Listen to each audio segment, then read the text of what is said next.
Hello and welcome. This is Lockdown TV from unheard.com. Today we are doing something a little bit different. It is our first live translated multilingual interview, so I'm excited about that. We are joined down the line from Italy by Gianluigi Paragone. You can see us. Ms. Paragone is a was formerly a senator for the Five Star Movement and now sits as an independent. And what we want to talk to him about is his ideas for a new Italexit-based political party. So perhaps I could ask you first the biggest question, which is, why do you think Italy should leave the European Union? Well, quite simply because it's not working for us. The Eurozone is constructed for the German economy, the northern economies. It works well for them, but it's not working well for us. The Italian political scene lacks a party that explicitly proposes Italy's exit from the EU and from the Eurozone. And so creating an Italexit-based party is a way of giving people, for the first time ever, a chance to really offer their opinion. And it's kind of an informal referendum on the EU and on the Eurozone. You know, there's a dire need for this. So the Five Star Movement, which you came from, was thought of as a eurosceptic movement. And in a slightly different way, La Lega has also had eurosceptic elements. In your view, they have neither party has gone far enough. What unites all these so-called Eurosceptic parties in the Italian political scene is that to some degree or another, they all believe that the EU can be changed, can be reformed from within. I don't believe that. We don't believe that. I don't think the European architecture is reformable.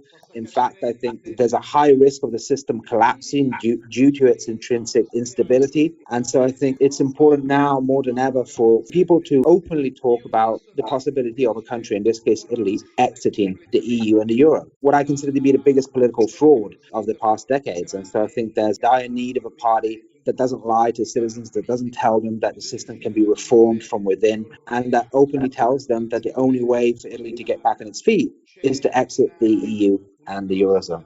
We've just come through a long period of Brexit, as of course you know, and there were a range of arguments for why we should leave. There were cultural arguments, which is one way of saying that people didn't like the level of immigration from other EU countries.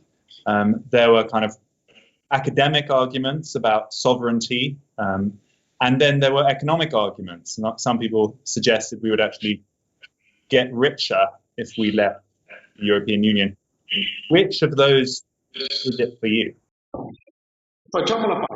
I'll try to keep it simple. The EU, it was not built for citizens, in the interest of citizens. It was built on top of their heads, and in some cases against the interests of the majority of citizens of Europe and especially of countries such as Italy. And the problem is that, the European Union is an architecture built to favor the interests of financial capital, of big capital, of multinationals. This is a model that's really the exact opposite of what made Italy great, even just economically, throughout the post-war period. Much of Italy's success was built on small and medium enterprises that were also very successful abroad, though. And this is what Italy's strength and greatness was built on. So it was built on a model that's the opposite of the model that the European Union is based on. And so here we have a system where that effectively legalizes tax evasion, that allows some countries to act as tax havens in a completely legal manner. This damages the Italian economy. We have a system that's built in order to allow multinationals to exploit labor and low labor costs wherever they want, and then to take their profits abroad. This is another example of something that damages a country such as Italy. And so to return to your initial question, when you compress fundamental economic and social rights for so long, it's perfectly normal for people to vent off their frustration at all aspects of the system. And of course, that includes immigration. But immigration should be seen as part of the neoliberal story. I think what we have, states, populations in some way are threatened both from above and from below. They're threatened from above by financial capital, by multinational elites, but they're also threatened from below by willingly uncontrolled migration flows. And the result is that, is the complete destabilization of entire economies. And so this is the system the EU is built on, and it's not something that can be reformed. Some of the reasons you give sound like they come from the political left more than the political right. In the UK, the Brexit movement is associated with the right of politics because of the Conservative Party. Do you consider yourself as left politically, and would you say that you're trying to build a left-wing eurosceptic movement? Right and neither left nor right. And we have a constitution that managed to weave together in a really beautiful way three very different political traditions: socialism, liberalism, and Catholicism. And that's the beauty of our constitution, which is based on a perfect balance of rights and duties. And you ask me if I'm a leftist. It doesn't make much sense, because the left today, more than anyone else, has betrayed its ideals by embracing neoliberalism. And so what I want to do is fully restore the rights of citizens. Now, if people consider that left or right, I'll leave it up to them to decide. The question I think a lot of people will have is, how on earth are you going to achieve this? Because it's yet another new party. We've seen from opinion polls that although there have been movements towards a more skeptical view of the European Union, it's nowhere near at the point where a majority of people would like to leave. What possible routes do you have to success? Our greatest ally is going to be Europe itself, because if it continues along this path, if it continues to impose suffering on the citizens of Europe, I think it's increasingly going to show its true nature, and it's inevitable that opposition to the EU and to the system is going to grow. And now, of course, we all know there's no instruction book on how you leave the European Union, and even less so the monetary union. So I think this should be seen as a even medium-term political struggle for freedom, for autonomy, for rights. The greatest lie that the EU continues to peddle is that there's no turning back, that there's no alternative. But we know that's not the case, and even Brexit proves that in some respects. I guess the question is more about the practicality. Because you may feel like you have the big argument organized, but do you have any money? Do you have any other parliamentarians who you're lining up to join your new party? Do you have a name for it yet? Is there any signs of it becoming a real thing? Yes, we're absolutely going to do the party. It's early to consider, of course, questions of parliamentary alliances, and polls even show this. Of course, we're not talking an overwhelming majority, but we're talking a majority big enough to get into parliament. In terms of the name, Italexit is one of the possible names that we're considering. Some say it sounds a bit too anglophone for an Italian sovereignist party. So these are all inputs that would taken into consideration when choosing the name, but we have a series of names that we're evaluating.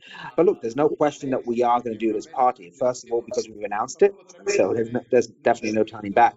But because, I repeat, there's a desperate need for it. Italians have never been given the option to really strike a vote on the EU and on the Eurozone. They've never been asked whether they wanted to join, and no one truly asks them if they want to remain. Okay, I've got a couple of other specific questions. Can you explain how, on the economic front, how Italy would survive leaving the European Union? I mean, you would go back to a lira, presumably, and with the amount of debt, is it a question of you would then write off the debt sort of unilaterally? How is it not going to cause an economic crisis for Italy if you do this? The real question is, how can Italy grow despite its huge potentials within the straitjacket of the euro? Europe has done all the homework that the European authorities have asked from it through the years, and the result has been to progressively weaken the Italian economy. So the Italian economy has a huge potential, and its economic history shows that, and it can definitely do very well for itself outside of the euro straitjacket. When it comes to public debt, it's a very huge subject, of course, but I think first of all we have to redefine public debt. When we talk about public debt, we're also talking about the private wealth of a lot of Italians. We're talking of the public infrastructures that Italy built for its citizens through public investment. And so, I don't subscribe to those that demonize public debt. And especially with regards to Italy, the argument is particularly pernicious because, Italy already had a large public debt when we entered the euro. And so to come to us and ask us now to reduce our debt once we've entered doesn't sound very fair. That said, I don't demonize debt. I don't demonize public deficits. I think now more than ever that we are going through a massive economic crisis, the last thing we should be thinking of is reducing public debt and reducing public deficits. And so I don't see this as a pressing problem. Question is, in order to finance an ongoing investment, which it sounds like you were talking about with big infrastructure projects and so on, you still need the support of the international bond markets. And would they continue to lend money to a new ex-EU Italian government with a shaky new currency? And would the interest rates not be unsustainable on that? I find it amusing that people think that Italy could be such an easy prey of international financial markets. Italy's real economy has continued to perform relatively well. I mean, that's the real news, that despite all these limitations, Italy has managed to perform so well nonetheless. Even if you look at the manufacturing sector, Italy is still one of the biggest manufacturing countries in Europe. I have no doubt that Italy has all the potential to be able to stand up to any kind of financial threat. Also by regaining normal instruments of economic policy, first of all of monetary policy. Tools such as currency devaluation, these are normal tools of political economy that every country uses. And so I see no need to demonize this. I think by employing our currency sovereignty, we can free ourselves from the shackles of capital markets. And, more in general, I tend not to go too much into detail when discussing these things because I don't think it's a politician's job to get bogged down in ultra-technical discussions. When you talk with the CEO of Toyota, or when you talk to Elon Musk, you don't ask him, how did you build that spaceship to go into space? You trust him. You trust his ability to bring that machine into space or to make that hybrid car run safely on the streets. This is what people expect from politicians. They expect them to be trustworthy, to be credible, and that's what I aim to do. I aim to offer them a credible, trustworthy message. And it's up to the technicians to study how each single technical aspect of this process will be managed. I'm the CEO, and so it's up to me to convince people that it can be done. That's my job. Are you offering yourself as the Elon Musk of Italian politics then? I'd be careful with that analogy. I must say I'm not a huge fan of Elon Musk. I'll accept that analogy when Elon Musk starts to respect everyone's rights, including his workers' rights. Final question, Senator. So we have just come through really quite a harrowing 3 or 4 years of Brexit arguments. The initial vote was very close. It's really been turned our society against itself, I think. And it's left us more divided. And we still don't know what the effects will be because we haven't really left yet. Are you watching the UK Brexit experience?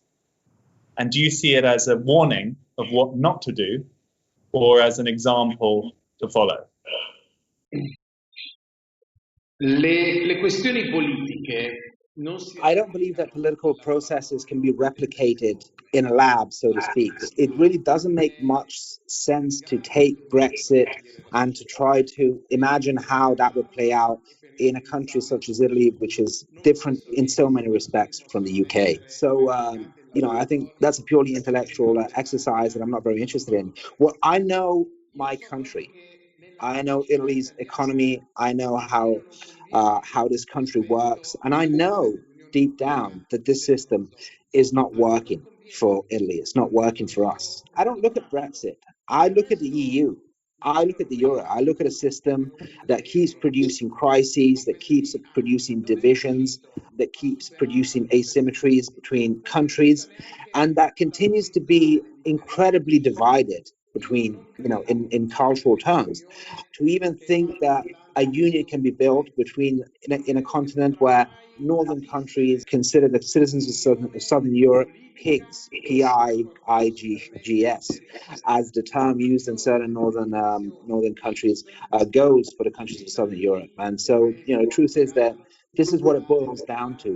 We're never going to see a political union emerge in this cultural context. And this was the original sin of the EU, to have built a system that solely serves the interests of the financial elites, but promised unity, promised political union, but that was never really its intention, because it can never happen. So, I don't look at Brexit. I look at my own constitution, my own tradition, my own economy, and I know deep down what's right for our country. And leaving the EU and the euro is really what's best for my country.